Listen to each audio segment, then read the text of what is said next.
Buenos días. ¿Cuál era la cuestión o cuál era esa cuestión? ¿Cuál era ese sentir, ese mover? ¿Cuál era la razón que motivaba hace tiempo a la filosofía a filosofar? Los grandes pensadores, por allá que nosotros vemos como de tan lejos, ¿no? Llámese Sócrates, Aristóteles, Platón, ¿no? Bueno, Sócrates, Platón, Aristóteles, en ese orden. ¿Qué hacía para los filósofos primitivos que ellos desearan comenzar a filosofar? ¿Cuál era su mover? ¿Qué era lo que buscaban? El conocimiento, sí, un poco, encontrar la verdad. En principio, la motivación más importante de los filósofos era encontrar la verdad. En realidad, es una de, si no decirla más, es una de las razones más importantes o fuertes por las cuales la filosofía existió o existía o se originó, ¿verdad? Pues un filósofo llamado Ludwig Wittgenstein, y sí, lo dije sin que se cayeran todos los dientes. Wittgenstein es un filósofo bastante reconocido, probablemente uno de los filósofos más influyentes en toda la historia de la filosofía. Este hombre tiene un mamotreto de un grosor impresionante que él mismo llamó el Tractatus Logico Philosophicus. Eso traduce algo así como el Tratado Lógico Filosófico. ¿Qué trató de hacer el hombre? Él dijo, voy a solucionar de una vez por todas los problemas de la filosofía. Y él argumentaba que todos los problemas, similar a la filosofía también un poco de Bertrand Russell, que todos los problemas filosóficos serían obviedades si acaso el razonamiento o la manera de pensar utilizada fuese la adecuada o fuese la correcta. Entonces, todos los problemas filosóficos y todas las grandes cosas que eran supremamente complejos estarían reducidos a obviedades. Esa era su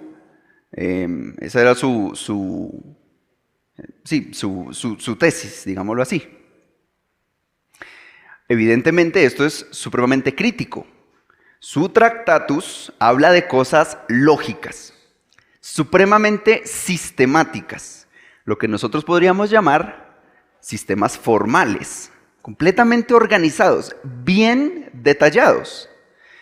Y es uno de los filósofos del lenguaje que más influyó para lo que, por ejemplo, nosotros hoy conocemos como la semántica, que es el estudio acerca del significado extraído de todo contexto. Evidentemente, un estudio de este tipo tuvo muchos críticos también, sí, tuvo muchos adeptos. Hoy día, muchos de los sistemas lógicos están basados en lo que el Tractatus Logico Philosophicus enseña. Pero hubo también muchísimas otras personas y muchísimos críticos de la obra de Ludwig Wittgenstein, como por ejemplo, él mismo. El resto de su vida, Wittgenstein se dedicó a través de algo que se llamaron las investigaciones filosóficas, conformar su segunda obra, que fue una obra póstuma. Esto quiere decir que no la llegó nunca a publicar, sino que fueron las investigaciones filosóficas que quedaron. Hay por lo menos unos 8 puntos en ese tratado lógico-filosófico, los cuales el mismo Wittgenstein se dedicó durante todo el resto de su vida a desmentir y a decir, bueno, a ver, el significado no puede ser entendido fuera no puede ser entendido fuera de su contexto. Y entonces ahí es donde nosotros tenemos algo que él denominó los juegos del lenguaje. Este era un filósofo del lenguaje. Me hace pensar qué interesante es esa pregunta, al fin y al cabo, por la verdad, por lo que nosotros llamaríamos lo absoluto, lo total, y cómo, por ejemplo, en la propia obra de Wittgenstein, nosotros vemos, y al citarlo a él, muchos deben hablar del primer y del segundo Wittgenstein. ¿Por qué? Pues porque su obra es prácticamente opuesta. ¿Qué tiene que decirnos entonces a nosotros la filosofía acerca de la verdad? Evidentemente, hoy día, a partir de, por ejemplo, el giro lingüístico mismo y otros estudios, se habla ya no tanto de la verdad, sino más de del relativismo. Hablamos no de una verdad, sino de verdades. ¿Qué es lo que la palabra del Señor enseña entonces acerca de la verdad? Pues esto vamos a estarlo tratando en esta mañana, así que les invito a que me acompañen a orar para ver lo que Dios tiene para decir en esta mañana. Padre Celestial, muchísimas gracias por concedernos la posibilidad de acercarnos a tu palabra. Gracias por enseñarnos, por instruirnos.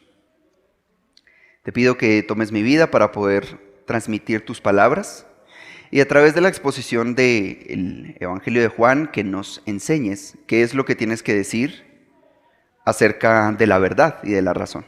En el nombre de Jesús, amén. Estamos viendo en contexto nuestra serie de Juan. Vamos a continuar con la exposición del libro de Juan, que hemos visto hasta ahora. En principio podemos ver, en cuanto al contexto más inmediato, que está Jesús en Jerusalén, al igual que muchos otros judíos, porque vinieron para la Pascua. La Pascua congregaba a judíos de todos los lugares. Y los congregaba en Jerusalén. Se presenta lo que nosotros conocemos, o lo que llamamos, y lo que estábamos estudiando como la purificación del templo. Un acto supremamente crítico, no lo podemos dejar en un tinte inofensivo. Fue algo que la gente, de hecho, ni siquiera había visto nunca. De hecho, cuando el Señor Jesús realiza la purificación del templo, recordamos que hay algunas personas que se le acercan y le preguntan, hey, ¿con qué autoridad estás haciendo tú esto que haces? Además, vemos que Jesús hace muchas señales y milagros. Vimos, y se nos relató un poco más atrás, cómo el Señor Jesús cambió el agua en vino. Fue un milagro, y se nos referenció allí como el primero. Pero por el testimonio que tenemos aquí en Juan 2, vemos que en Jerusalén, bajo la mirada de judíos de muchísimos lugares, Jesús realizó muchas señales y muchos milagros. Este es el panorama que tenemos ahora.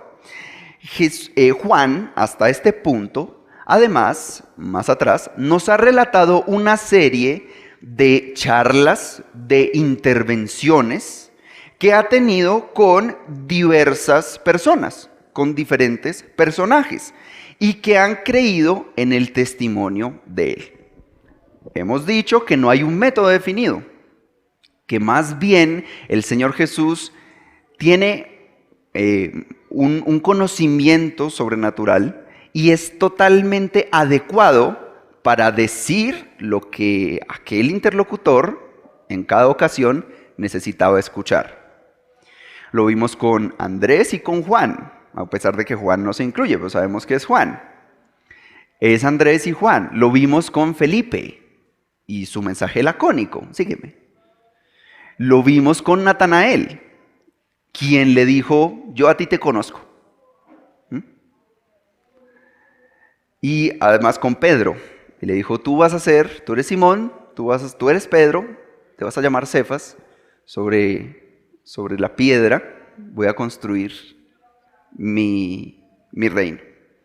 El Señor entonces tiene o ha adecuado su mensaje, ese mensaje del reino, las buenas nuevas del reino, para cada una de estas personas, y lo ha hecho de manera exacta, adecuada. Entonces, aquí es muy interesante porque el Evangelio de Juan nos presenta una serie de eventos relacionados con un propósito mayormente, lo que podríamos llamar, teológico. ¿Y por qué digo teológico? Porque es la Biblia, sí, es la Biblia. Nosotros los seres humanos somos los que hacemos teología sobre la Biblia. Pero la teología, como ejercicio filosófico que es, está siendo por Juan presentada con un propósito acerca de su personaje principal, que es Jesús. ¿Qué es lo que hemos visto hasta este punto? ¿Cómo introduce Juan su evangelio? En el principio era el Logos. Aquí hay algo muy interesante que yo no quiero pasar por desapercibido y que nos va a guiar también en el pasaje de Juan 3 que vamos a ver el día de hoy. Y es las palabras, o esta palabra por ejemplo particularmente, la manera en la cual Juan se va a referir al Señor Jesús. No seamos ajenos al contexto. Introduje este momento hablando acerca de la filosofía. Pues en este momento histórico, la filosofía griega romana tiene un auge, es supremamente importante. Los instintos, digámoslo así, de los filósofos están centrados en dónde está la verdad. Necesitamos investigar para saber cuál es la verdad. Y esta palabra, logos, que para nosotros ha sido traducida como verbo o como palabra, no se refiere solamente a el mero signo de la palabra, ¿sí? Porque ese es otro término también utilizado dentro del griego, es la palabra rema. Ese rema se puede referir a lo que nosotros llamaríamos palabra, como quien escribe en un papel casa. Escribí la palabra casa. Logos hace referencia, tiene como una connotación, también para el pensamiento filosófico de la época, pero la palabra relacionada íntimamente al pensamiento, muchísimo más activa. Eso sería, no estoy diciendo que sea lo mismo, pero sería similar a la relación que, por ejemplo, uno de los padres, o el padre de la lingüística, como se le conoce, a Ferdinand de Saussure, hablaba acerca de la teoría del signo. ¿Y qué decía él? Que al menos el signo estaba compuesto por significante y significado. Tranquilo, la charla filosófica está por acabar. Pero es importante que toquemos estos temas. ¿Por qué? Vamos a verlo. Entonces Ferdinand de Saussure decía, el signo está compuesto por su parte sígnica, digámoslo así, aunque yo lo estoy forzando un poco, o su parte significante, que por ejemplo podría ser casa, ¿no? Pero también está compuesto por, y ahí es donde entra la teoría del significado, por el referente material, que luego muchos teóricos han dicho, bueno, la representación mental de lo que es la casa, en otras palabras, pues lo tangible, o al menos la idea de lo que es una casa, ¿cierto? O sea, si nosotros vemos un establecimiento con un techo, con una puerta, con baño, con habitaciones, nosotros diríamos eso es prototípicamente una casa.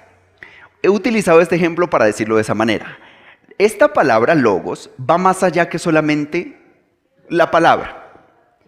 Habla de actividad. Y por eso los traductores a veces optan por decir el verbo, porque el verbo tiene como más acción, ¿no?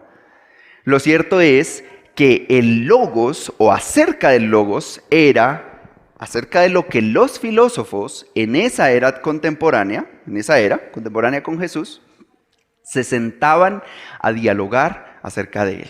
Porque era el pensamiento, similar a lo que había presentado yo acerca de Wittgenstein, que decía, nosotros tenemos que aprender a razonar, en otras palabras, aprender a filosofar.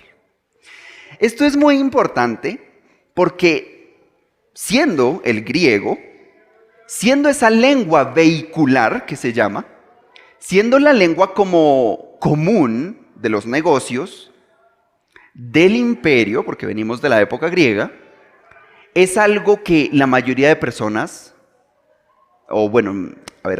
es común, probablemente muchísimas personas hablaban el griego, o debían hablar el griego, tenían que aprender. A nuestra época sería como el inglés, y es coherente. Si nosotros fuésemos a hablar o a hacer un material que quisiéramos que tuviese un alcance internacional en este mismo instante en el cual nos encontramos, ¿qué lengua utilizaríamos? Pues el inglés.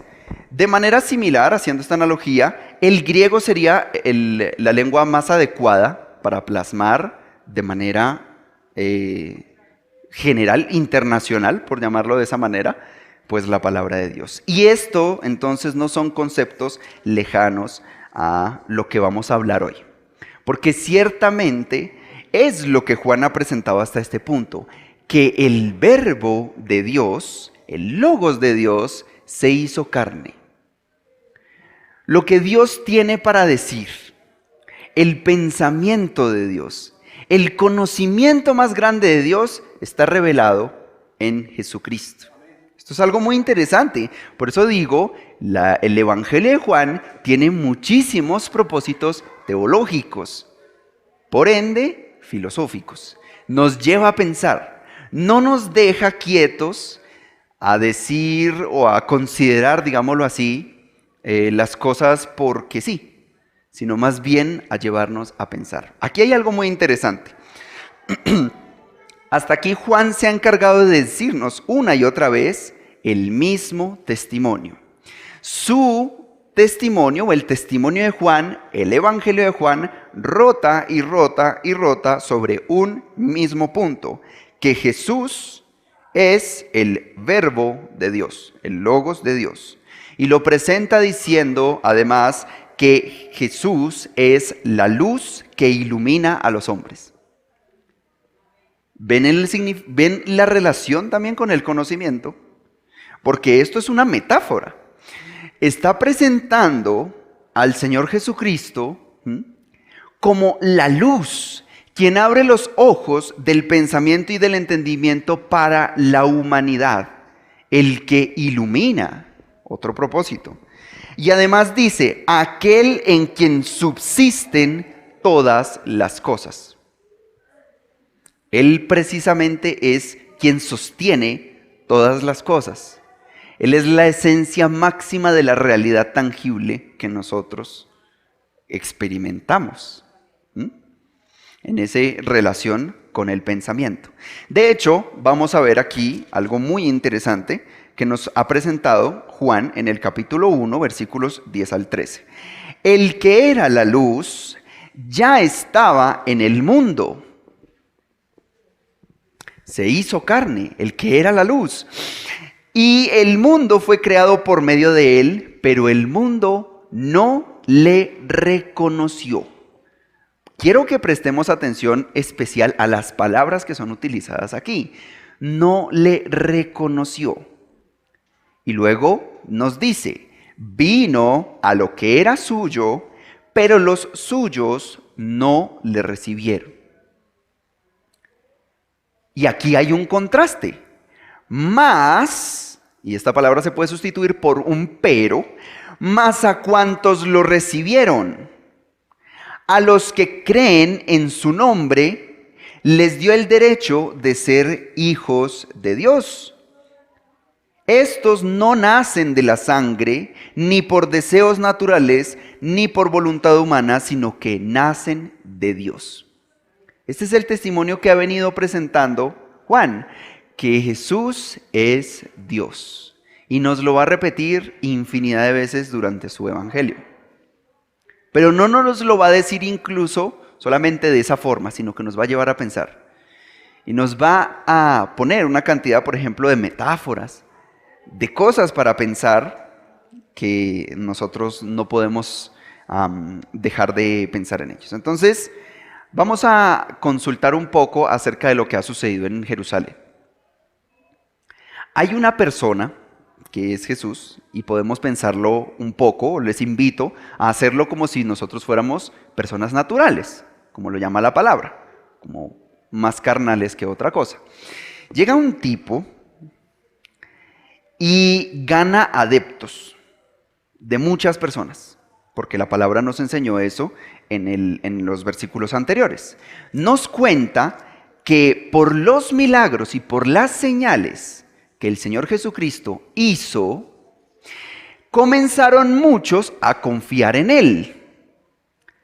Pero luego vemos lo que la palabra dice, y dice, en cambio Jesús no les creía, porque los conocía a todos, no necesitaba que nadie le informara nada acerca de los demás, pues Él conocía el interior del ser humano, y lo ha demostrado. De hecho, lo que vamos a ver a continuación es una demostración más de cómo Él conoce el interior del ser humano. Pero entonces, hablando de lo que ha sucedido, por las señales y por los milagros, Jesús ha ganado muchísimos adeptos. Esa confianza que tenían estas personas en Jesús es una confianza, a mi parecer, similar que una persona del común podría tener en un futbolista, tranquilamente. Nosotros confiamos en la habilidad tan tremenda que tiene Lucho Díaz en sus pies. Y decimos, ese man nos va a sacar adelante, nos va a clasificar al Mundial. Esa es la promesa futbolística y la esperanza futbolística de Colombia. Nosotros confiamos, digámoslo así, en Luis Díaz porque conocemos su habilidad, conocemos su talento, que conocemos las cosas que puede llegar a hacer y cómo de hecho nos beneficia. Hoy día, Colombia entera, al fin y al cabo, está enamorada de Luis Díaz. Lo estuvimos con James, ahora estamos un poco más desencantados, ¿no? Quiero decir y utilizar este cruel ejemplo, porque era la misma confianza que habían puesto en Jesús. Si Jesús simplemente dejara de hacer sus milagros, de hacer sus señales, estas personas dirían, este ya no nos sirve, te volviste viejo. Eso es lo que pasa normalmente en el fútbol. Pero, queridos hermanos, aquí la palabra del Señor, cuando estudiamos en los idiomas originales y nos acercamos, hay una partícula muy interesante que aparece y que nosotros tenemos en el versículo 1. Es una partícula que en el español o para el español no se suele traducir siempre, y como es este caso, aparece en el griego, pero en el español no aparece. Y es una partícula que en este caso va a indicar un contraste. ¿Qué es lo que quiero decir con esto? Un contraste es lo opuesto, ¿verdad? Entonces dice, ellos confiaban en Jesús, vemos la fe o la confianza que tenían, una fe efímera, basada simplemente en su conveniencia. Dice, el Señor conocía el corazón de ellos. Y luego aquí tenemos, pero había entre los fariseos un dirigente de los judíos llamado Nicodemo. Quiero hacer énfasis entonces en cuál es el personaje que se nos introduce aquí. Dos palabras nos ayudan a entender mejor quién era Nicodemo. Dice, un fariseo y un dirigente. En Reina Valera nosotros tenemos un primero o un principal, ¿sí? Tiene muchísimas implicaciones quién es la persona de Nicodemo, y quiero que prestemos atención. Conocemos la época del Imperio Romano. Conocemos que los romanos dejaban, en esa pax que tenía, que ellos, por ejemplo los judíos o muchos que se rendían al control del imperio, hicieran sus cosas, tuvieran sus gobernantes, su administración, e incluso a veces muchos de ellos eran nombrados directamente por los romanos. Quienes no, pues también en cuanto a los judíos, ellos también reconocían dentro de los judíos ciertos líderes. Lo cierto es que si la posición de Nicodemo era la de fariseo, era un tipo respetado por la comunidad judía. Nosotros sabemos que hoy en día, si alguien le dijera a otra persona, y tú eres un fariseo, le estaría diciendo algo así como un falso, un traidor, un hipócrita, ¿verdad? Tú eres un fariseo. Pero en este momento no. La connotación de fariseo era algo deseado por los judíos, en realidad. Admirado desde cierta manera. Un tipo que conocía la escritura, un tipo que conocía la ley. Un tipo que tenía la potestad, digámoslo así, de sentarse en la silla de Moisés como la palabra cátedra, en el asiento de los que saben y impartir sabiduría. En otras palabras, este era un tipo supremamente académico de la época, lo que nosotros conoceríamos como un tipo académico. Un profesor de una universidad tiene cierta analogía con esta persona, con Nicodemo, pero Nicodemo muchísimo más, porque estaba dentro, ahora lo vemos, dentro de los principales, dentro del gobierno. Entonces, esta combinación específica, fariseos y gobierno, nos hace pensar que Nicodemo hacía parte del Sanedrín, que era la máxima autoridad judía. Sus líderes religiosos, pero políticos, porque nosotros conocemos, la ley era la Constitución de Israel. Entonces nosotros vemos en Nicodemo un tipo experto en leyes.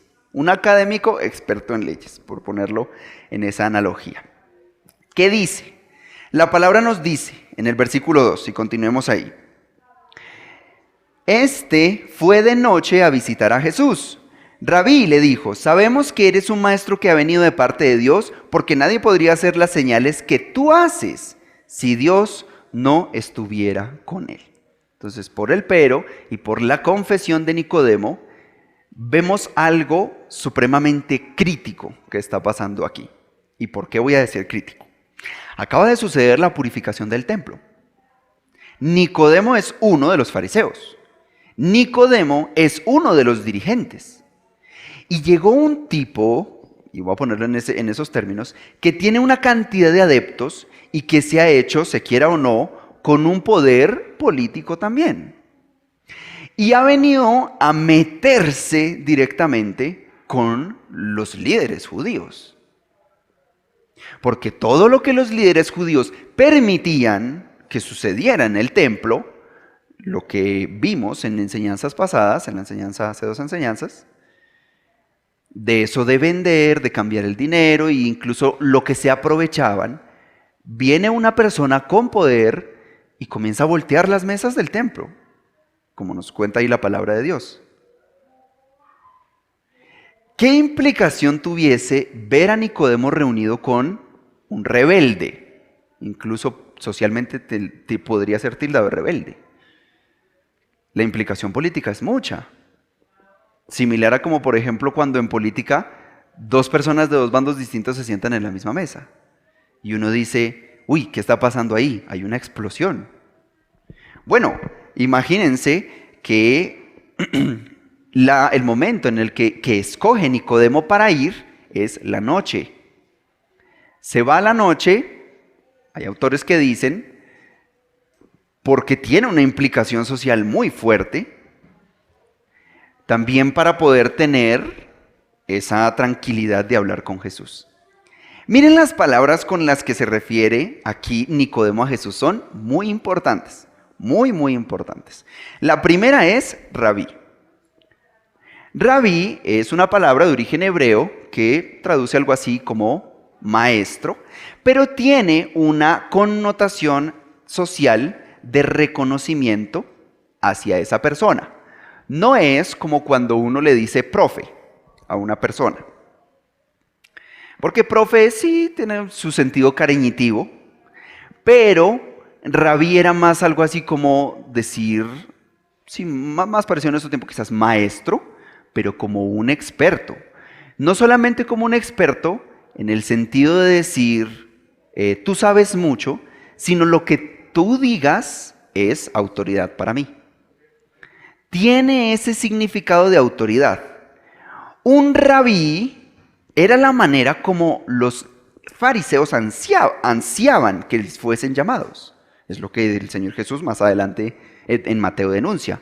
Y dice, los fariseos solamente están deseando con todo su corazón que les digan rabí, rabí, porque era un título importante.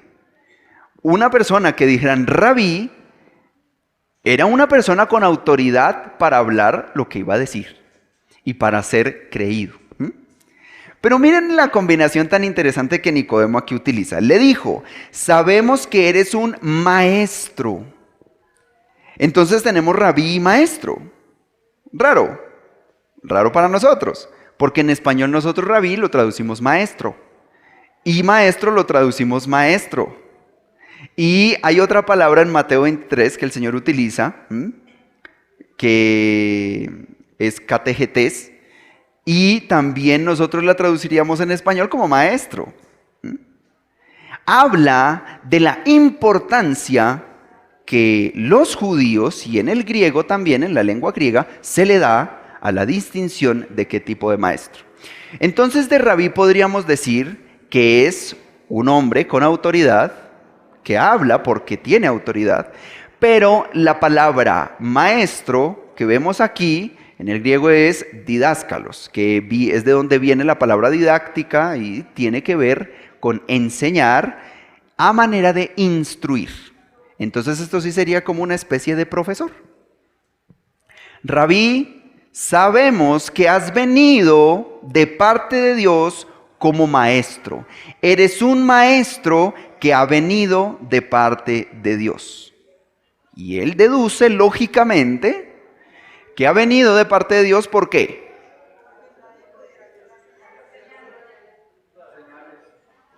Miren lo fascinante que es. El académico no da fe de lo que sus ojos ven. Nosotros tenemos una influencia grandísima de lo que conoceríamos como Occidente, ¿no? Que es toda esa filosofía se ha transmitido hasta nuestros días para que nosotros hoy día tengamos colegios y tengamos universidades y hablemos de métodos académicos. Es similar, podemos hacer una comparación. ¿Qué pasa en las investigaciones académicas? Pues que todo se explica con ciencia. Si algo no viene o no proviene de la ciencia, pues definitivamente es descartable. Por eso, por ejemplo, los teóricos, en cuanto al significado como Wittgenstein, en sus teorías decían, si yo no puedo hablar de eso, no existe. Porque los límites de mi lenguaje serán los límites de mi mundo. Si yo no lo puedo hablar, no existe. Es falso. Pues, queridos hermanos, nosotros no podemos estar suscritos a ese tipo de pensamiento. Así de sencillo. ¿A cuál? ¿Al pensamiento académico? No, el pensamiento académico tiene su espacio y es válido. De hecho, lo que Nicodemo viene a hacer aquí es decir, maestro, tú que todo lo sabes, yo me vengo a sentar aquí a tus pies para escuchar lo que tienes para decir. ¿Qué es lo que me quieres enseñar? Y yo creo, por lo que vemos aquí, que Nicodemo estaba esperando una cátedra, una clase de universidad. Estaba esperando que él le explicara más de estos asuntos de los cuales él hablaba. Y dice que está acreditado delante de los ojos de Nicodemo, el Señor Jesús, por las obras que hace. Continuemos. Miren el versículo 3. El versículo 3 es impresionante y además es fabuloso. Dice, de veras te aseguro que quien no nazca de nuevo no puede ver el reino de Dios, dijo Jesús. ¿Cómo mastica esto un académico? Ahora, los quiero transportar a un cuadro. El Señor Jesús parece que cambia la conversación de manera drástica. ¿Qué hace? Demostrar que es Dios. En su divina mente, en su mente sobrenatural, vuelve y hace lo mismo que ha hecho con Felipe, que ha hecho con Natanael, que ha hecho con Pedro, con Juan y con Andrés. Lo toca donde es. Le dice, vinimos a filosofar, ¿vale? Te aseguro que nadie puede entrar en el reino de Dios si no nace de nuevo. Nacer de nuevo, ¿qué es eso? Nacer de nuevo. Otro cuadro. Si hubiese una persona para preguntarle cómo rayos se podría entrar en el reino de Dios, ¿a quién sería? ¿A quién se le podría preguntar? ¿A Nicodemo? ¿A los maestros de la ley? ¿A los líderes religiosos?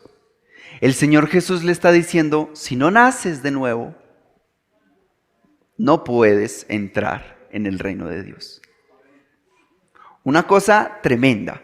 El Señor conoce las inquietudes del corazón de Nicodemo, como la palabra nos había dicho en el 2:25.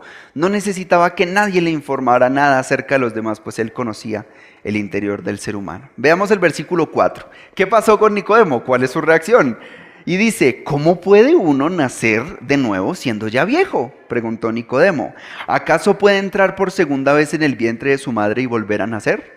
Esto es una pregunta supremamente lógica. Si alguien nos hablara en principio de decir, vale, es que tienes que nacer de nuevo, esa sería la pregunta más lógica para hacer. ¿Cómo así? Espérate. ¿Se puede entrar otra vez en un vientre materno? Porque el pensamiento de Nicodemo, al ser lógico, al tratar de filosofía, recurre a la ciencia, al conocimiento. ¿Cómo nace un ser humano? Pues necesita concurso humano, pues necesita una semilla y necesita un vientre. ¿Cómo yo podría nacer de nuevo? ¿Cierto? Aquí vemos entonces que a pesar de que vio las señales, su mente aún natural se resistía a confiar, a creer en aquello que le resultaba supremamente irracional. Si estaba fuera de la realidad, pensemos en la filosofía, no existe, no lo puedo nombrar, no puedo hacer nada con eso. ¿Por qué? Pues porque es irracional. Pues la idea de un nuevo nacimiento solo era concebida por Nicodemo por medios físicos humanos. Vamos a transportarnos. Yo no sé cómo estaban ellos, seguramente sentados. No sé cómo hablaban en esa época. Sé que comían acostados. Era de noche, podríamos imaginar luz de velas. Podemos imaginarlos uno sentado al frente de otro y Nicodemo con una posición presta de un estudiante. El maestro con una posición de estudiante. Es una imagen curiosa hasta donde no más. ¿Quién está delante? ¿A quién el maestro de la ley le presta tanta atención? A un carpintero. Eso es maravilloso. Eso es maravilloso porque el contexto social, vamos a ponerlo así, es como si hoy un maestro de ciudad, de universidad, se fuera precisamente, probablemente al campo o probablemente al mar, a hablar con un campesino o hablar con un pescador de filosofía. Sí, habría un espacio para hablar del campo si fuese un campesino. Habría un espacio para hablar de la pesca si fuese un pescador. Pero de filosofía, creo que debería ser al revés. El campesino o el carpintero en este caso, el pescador, poniendo atención a lo que el maestro de la ley dijera. Es supremamente particular el cuadro que nosotros tenemos aquí. Esto además también nos hace ver la actitud sincera de Nicodemo, una actitud inquisitiva o que busca investigar, que busca saber qué está pasando. ¿Por qué este hombre que no tiene ningún tipo de preparación, que no es ningún médico, que no es ningún, digámoslo, economista, no es un filósofo, puede producir las obras tan impresionantes que puede hacer? Incluso parece que se aleja cada vez más del pensamiento lógico de Nicodemo. Y llega y dice aquí, o podemos ver en ese cuadro, que el Señor Jesús le da a Nicodemo, como he dicho, algo que no es nada difícil, no es nada fácil de tragar. Ahí no hay mucho para filosofar. Los roles aquí parecen invertidos. ¿Dónde está el carpintero? ¿Cuál es el maestro? Entonces, no hay otro camino posible que afirmar junto con Nicodemo: sabemos que has venido de parte de Dios, porque nadie puede hacer lo que haces si Dios no estuviera con él. Y si alguien supiera, digámoslo en esos términos, si alguien supiera, si alguien conociera de un tipo que por procedimientos filosóficos o por la altura de la ciencia pudiera hacer cosas maravillosas como las que hacía Jesús, era Nicodemo. Pero Nicodemo dice: yo no conozco absolutamente a nadie que haga lo que haces tú. No lo conozco. Podemos decir entonces lo mismo. Miren lo interesante de la conversación y hacia dónde toma el rumbo. Versículos 5 al 8. Yo te aseguro, le dice allí el Señor Jesús, que quien no nazca de agua y del Espíritu no puede entrar en el reino de Dios, respondió Jesús. Lo que nace del cuerpo es cuerpo, lo que nace del Espíritu es espíritu. No te sorprendas de que te haya dicho, tienen que nacer de nuevo. El viento sopla por donde quiere y lo oyes silbar, aunque ignoras de dónde viene y a dónde va. Lo mismo pasa con todo el que nace del Espíritu. ¿Qué estudios en 2022 el ser humano tiene del Espíritu? Estudio académico, pues porque estamos metidos en la era académica. ¿Qué estudios académicos ustedes conocen que hablen, que sean investigaciones acerca del Espíritu?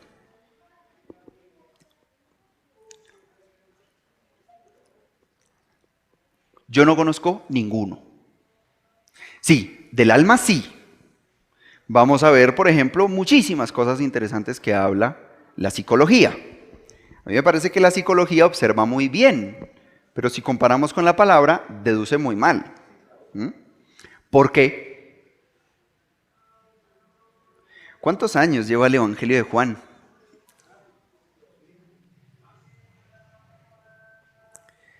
Pues porque no hay contemplación del Espíritu. El ser humano no puede estudiar algo que no puede comprender. Así de sencillo. Las cosas que le está hablando el Señor Jesucristo a Nicodemo no son locuras.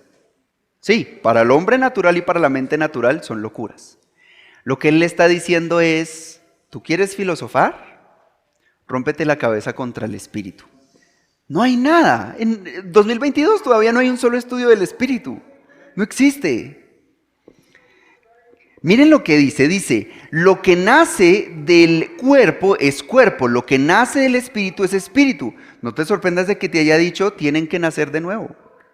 En otras palabras, esta es la reafirmación de lo que Juan ya dijo. Que la luz vino al mundo, el Señor Jesucristo. Que Él es la vida, que Él es el Logos de Dios. Que Él vino a este mundo, que los suyos no lo recibieron, pero que los que lo recibieron, se les ha otorgado la potestad de ser hijos de Dios. Y es algo fascinante.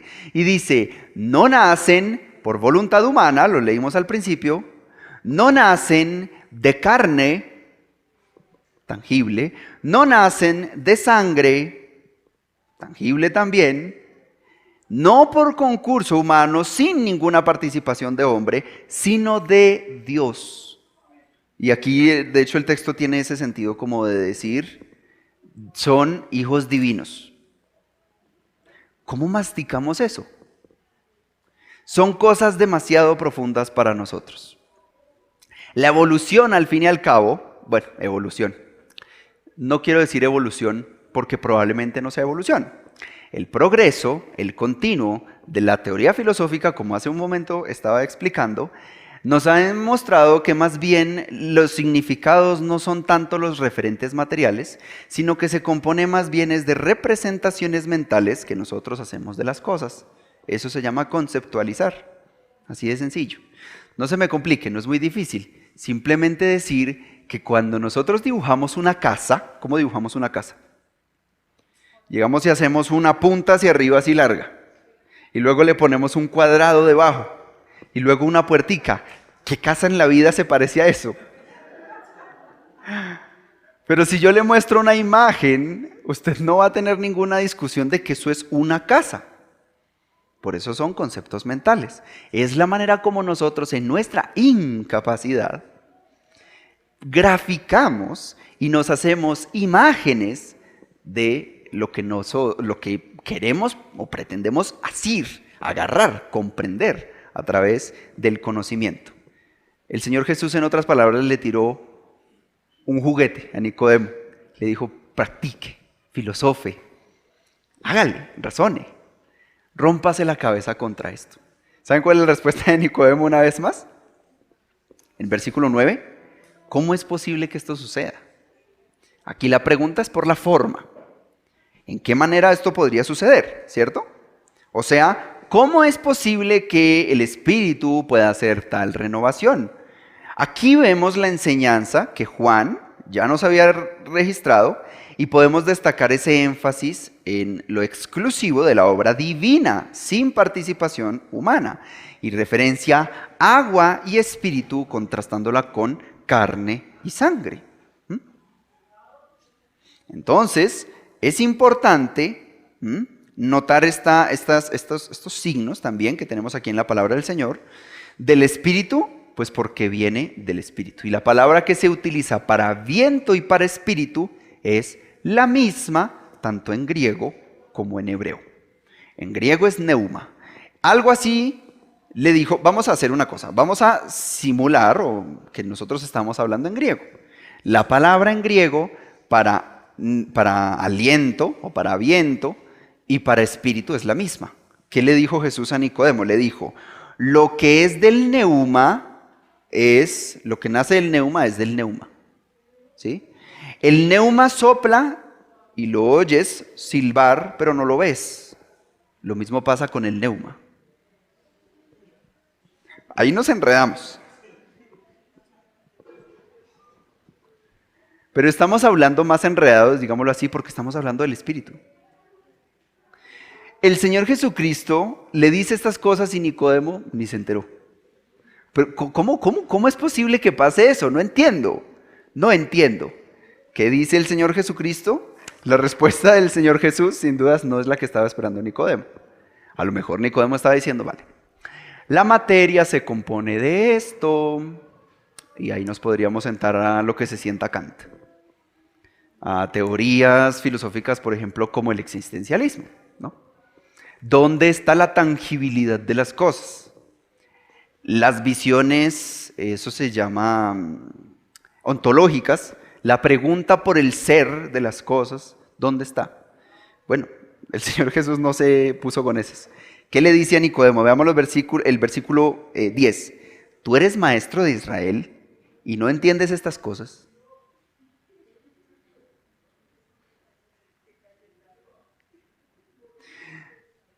¿A quién le preguntamos?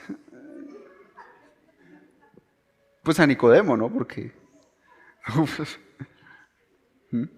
Muy interesante. El Señor Jesús llama la atención de Nicodemo, toca en el punto clave, le hace ver que él mismo, quien es el maestro, no comprende. El asunto no se trata de comprensión. El Señor Jesús está tocando el punto clave y le dice, tú quieres entender, quieres comprender. Para ti lo que no puedes nombrar no existe. Para ti lo que está fuera del raciocinio simplemente es mentira o es falso. Pero el Señor Jesús le dice, aquí hay un problema. Esto no se trata de raciocinio. Esto no se trata de filosofía. Jesús está buscando de Nicodemo una respuesta que está muchísimo más allá de la comprensión. ¿Cuál es? Pues continuemos leyendo. Versículos 11 al 13. Te aseguro que hablamos de lo que sabemos y damos testimonio de lo que hemos visto personalmente, pero ustedes no aceptan nuestro testimonio. Si les he hablado de las cosas terrenales y no creen, terrenales, entonces ¿cómo van a creer si les hablo de las celestiales? Nadie ha subido jamás al cielo, sino el que descendió del cielo, el Hijo del Hombre. ¿Qué quiere decir esto? ¿Cuáles son las palabras que le dice?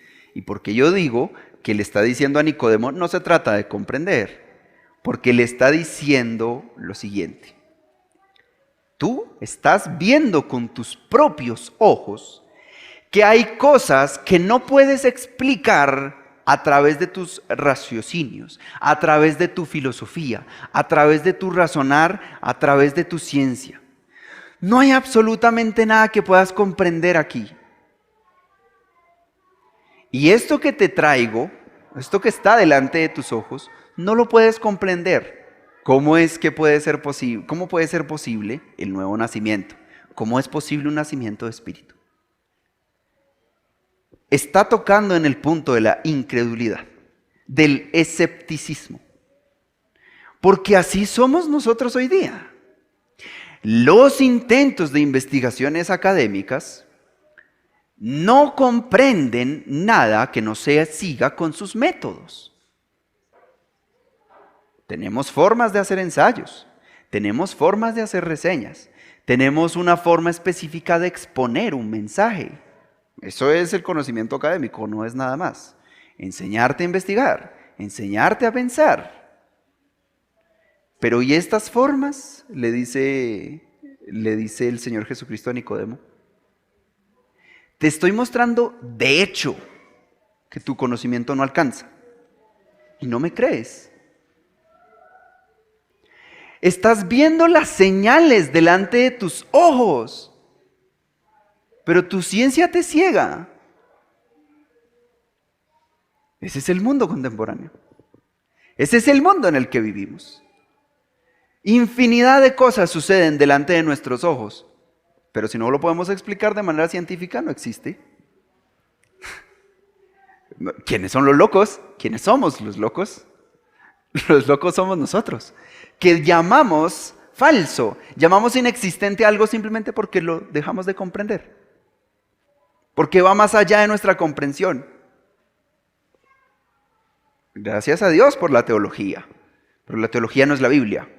La Biblia es la palabra de Dios que ha sido revelada a través del Señor Jesucristo en su máxima expresión.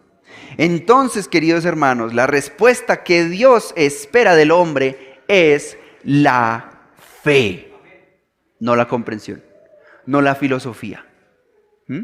Aquí hay algo clave. Esto es mucho más fino de lo que parece. El hombre es un iluso cuando piensa poder comprender a Dios, porque ni siquiera llega a comprender las obras que Dios hace. ¿Cómo podría entonces comprender a aquel quien es la causa de los efectos que vemos?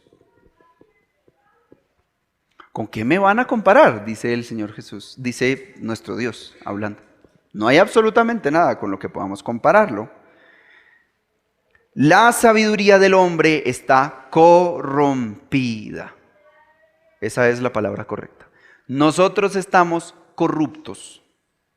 El pecado es algo que la ciencia no puede explicar. ¿Por qué no puede explicar a Dios? Y como no puede explicar a Dios, lo descarta. Y entonces hablamos de los pensamientos religiosos como medievales.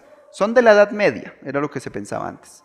Antes, mascamos ese hueso y no pudimos con él, más bien. Nuestra mente no dio para eso. La filosofía jamás puede encontrar la verdad porque está buscando un concepto. Y la verdad es una persona y se llama Jesús. ¿Qué nos queda entonces a nosotros? Pues que el gnosticismo es una mentira. No existe el gnosticismo religioso, como tampoco es verdad el gnosticismo académico. Y les voy a explicar qué es eso. Hoy en día está de moda la emancipación, como hace muchísimos años. ¿Qué es eso? La emancipación es una liberación. Es algo completamente utópico. ¿Cómo se consigue la emancipación según esta era en la que nosotros vivimos? A través del conocimiento. Y la gente habla de que si nosotros tenemos el conocimiento adecuado, que si tenemos realmente y que comprendemos qué es lo que vivimos, cuáles son nuestras situaciones, cuáles son nuestras condiciones, si nos entendemos y nos descubrimos, seremos liberados. ¿Liberados de qué? El conocimiento nunca hace nada como liberación. Es más, el conocimiento nos pone cargas. No se trata de otra cosa el gnosticismo que intentos finitos por comprender al infinito. ¿Cómo podríamos comprenderlo? Alguien en un argumento que me encantó dijo, si tú puedes comprender a tu Dios, ¿qué clase de deidad estás siguiendo? ¿Una comprensible? Porque comprender tiene ese sentido de poder agarrar un Dios. ¿Qué clase de Dios sería? ¿Un Dios que vive dentro de la materia, dentro del tiempo y el espacio? Un Dios finito, limitado. Ese no es nuestro Dios. Nuestro Dios es infinito, es ilimitado. Job aprendió su lección. Job decidió filosofar con Dios. Y es el primer libro que tenemos registro de la palabra de Dios. Primer libro escrito. Desde el primer libro aparece eso. El hombre trata de filosofar con Dios y dice: Señor, si yo pudiera defender mi caso delante tuyo, yo sé que ganaría. No lo dice así, pero lo dice: yo quiero un abogado porque yo no he hecho nada malo. Y el Señor lo reta y le dice: ¿tú qué tanto sabes? ¿Dónde estabas cuando yo estaba haciendo las estrellas? Cuando yo estaba haciendo el mar. Cuando estaba confeccionando la crin del caballo. ¿Dónde estabas tú? ¿Quién le puso el límite al mar? ¿Dónde estabas tú cuando yo le puse ese límite? Esa es la grandeza del Dios que estamos siguiendo. El mundo lo desecha y el mundo dice: no lo puedo comprender. Asústese si puede comprenderlo. Ahora, no le digo que crea ciegamente. Más bien, entienda que su manera de razonar no siempre quiere decir que sea la adecuada. Nosotros no damos nada por cierto si no tiene un contenido científico. Si usted que me está escuchando está siguiendo esto sin el Espíritu Santo aún en su corazón, y si usted no sabe si lo tiene o no, quiere decir que no lo tiene. Eso es lo que la palabra de Dios enseña. Si usted no sabe si es un regenerado, si su espíritu, si no sabe si ha nacido de nuevo, le digo con plena certeza lo que la palabra del Señor enseña. Usted no ha nacido de nuevo, pero no lo estoy juzgando, le estoy diciendo todo lo contrario. Usted tiene una oportunidad única hoy. El medio que Dios ha provisto para acercarnos a Él no es la ciencia, no es el conocimiento, es la fe. Porque lo que Él ha hecho, sencillamente hay cosas que son inexplicables, que se nos salen de la comprensión.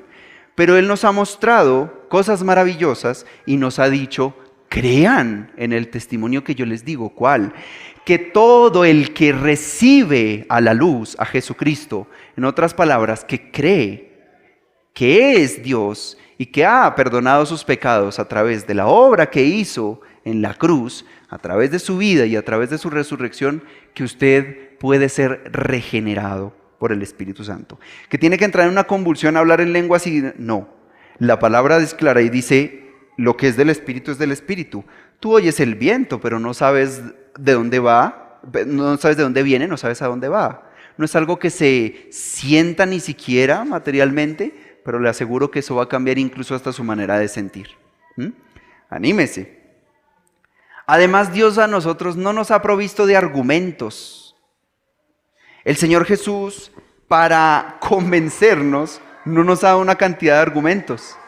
Y la gente dice: no, es que no se puede pensar con la religión. No, nos ha dado hechos. ¿Los hechos son más importantes que los argumentos o los argumentos más importantes que los hechos? Yo le haría a usted la pregunta. Si son hechos, si son cosas de hecho, pues son fenómenos. Y son cosas que podemos analizar, estudiar, pero comprender. Ahora, hay muchas otras cosas, como los milagros, que no podemos comprender. Acerquémonos a Dios, porque Él no está interesado en filosofar con el hombre. Aquí vimos, ¿cuál fue la dirección de la charla filosófica? La fe. La fe. Él a nosotros nos ha dado una esperanza. Nos ha dado una esperanza y esa esperanza no defrauda. Vámonos para ver claramente este pasaje a la palabra de Dios, a Romanos capítulo 5, versículos 1 al 5. Dice: en consecuencia, ya que hemos sido justificados mediante la fe, sido declarados justos mediante la fe y no el conocimiento, tenemos paz para con Dios por medio de nuestro Señor Jesucristo. También por medio de Él y mediante la fe tenemos acceso a esta gracia en la cual nos mantenemos firmes. Así que nos regocijamos en la esperanza de alcanzar la gloria de Dios. Y no solamente en esto, sino también en nuestros sufrimientos, porque sabemos que el sufrimiento produce perseverancia. La perseverancia, entereza de carácter. La entereza de carácter, esperanza. Y esta esperanza no nos defrauda, porque Dios ha derramado su amor en nuestro corazón por el Espíritu Santo que nos ha dado. En otras palabras, queridos hermanos, No idolatremos el conocimiento. No andemos en busca de grandísimas revelaciones. ¿Saben por qué? Porque tenemos algo más grande. Que nosotros todos en esta mañana estamos reunidos aquí. Porque cada uno de nosotros sabe de hecho que Jesús ha hecho algo con su vida. Que lo ha convencido de una manera o de otra. Que hay cosas sobrenaturales que uno no puede entender. Que ha habido cosas que no es porque nosotros nos encante estar filosofando, sino porque en realidad lo hemos visto en nuestras vidas. A veces le digo la verdad, los grandes argumentos filosóficos que, por ejemplo, nosotros podríamos llamar en cuanto a la defensa de la fe, la apología o la apologética, no llegan a convencer a nadie. Cuando usted le dice a una persona, usted sabe una cosa, yo tenía depresión y ya no la tengo. ¿Pero por qué? No sé, tengo ni idea. Jesús ha hecho cosas más grandes conmigo que simplemente explicarme libros de cátedra o darme cátedra. Jesús ha hecho cosas reales conmigo. Ha hecho cosas, hay cosas en mi vida que son de hecho, que yo no puedo negar. Eso puede llegar a ser un testimonio muchísimo más grande. El doctor John Haron hablaba de una anécdota de un borracho que se había convertido y que había nacido de nuevo. Y este borracho era ridiculizado por sus amigos y sus compañeros de trabajo. Y decía, ¿en serio usted está creyendo en milagros? Sabiendo su corazón, sabiendo su condición anterior de alcohólico, le decían, a usted le gusta eso de que Jesús convirtió el agua en vino, ¿no? ¿Usted sí cree que Dios puede convertir el agua en vino? La respuesta de este hombre es impresionante y dice, si Jesús convirtió el agua en vino en Palestina, yo no sé. Lo que yo sé es que Jesús convirtió el alcohol en muebles, en ropa y en comida sana para mí.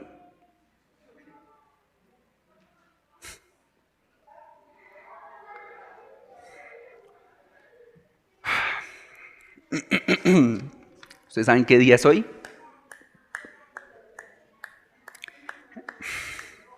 Ay, no voy a poder decirlo. Hoy es 17 de julio. ¿Ustedes saben qué estábamos haciendo un año? ¿Hace un año? Aquí está.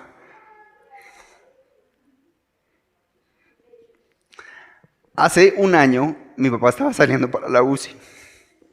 Ya no más, porque si no me pongo a llorar y no comunico nada. Dios ha hecho milagros más grandes que cualquier argumento. No importa la filosofía. Hoy es un día muy especial para mí, porque mi papá está escuchando y porque Daniel está cumpliendo años y yo puedo enseñar. Si eso es cuerdo, si es loco, si es lo que sea, no me interesa. Yo le digo una cosa a usted, venga y pruebe y vea si no es cierto. Oremos. Yo sabía que me iba a poner a llorar. Es que yo sabía, no quería llorar, pero yo sabía que me iba a poner a llorar. Pero gracias porque tú eres quien permite mis lágrimas y las de varias de las personas que están aquí, porque ellos saben que es cierto lo que tú dices, no lo que yo digo, sino lo que tú dices. Que los argumentos filosóficos, bueno, tendrán su espacio, la apologética es muy bonita. Que no hay manera en la cual nosotros encontremos emancipación a través del conocimiento. No hay tal liberación. La liberación nos la has dado tú, Padre Celestial, a través del Señor Jesucristo, quien vino y nos dijo, no necesitan comprender, necesitan creer. Y como la respuesta que tú estás esperando, Padre Celestial, es la fe, ayúdanos, Señor, golpea nuestro corazón para dejar de ser tan duros, para creer más, incluso cuando las circunstancias no parezcan lógicas. Ayúdanos, Señor. Nuestra oración a veces quiere ser como la de los apóstoles, los discípulos en ese momento que decían, Señor, aumentanos la fe porque es muy limitada nuestra fe. Tu respuesta es sencilla y dice, si tuvieran fe como un grano de mostaza, podrían decirle a ese monte, desclávate y tírate al mar. No se trata de lo poderoso que es la fe, se trata de lo poderoso que eres tú. Y cuán digno, que el ser humano yo creo que lo más digno que puede hacer es confiar en ti. De manera ciega, probablemente, porque hay cosas que se van a escapar de nuestro conocimiento. Gracias porque te seguimos y eres real. El testimonio para nosotros también de que eres real es que no podemos comprenderte en la totalidad. Pero incluso sin comprender podemos decir, aquí estamos. Las cosas que has hecho para nosotros son más grandes que cualquier argumento. Amén.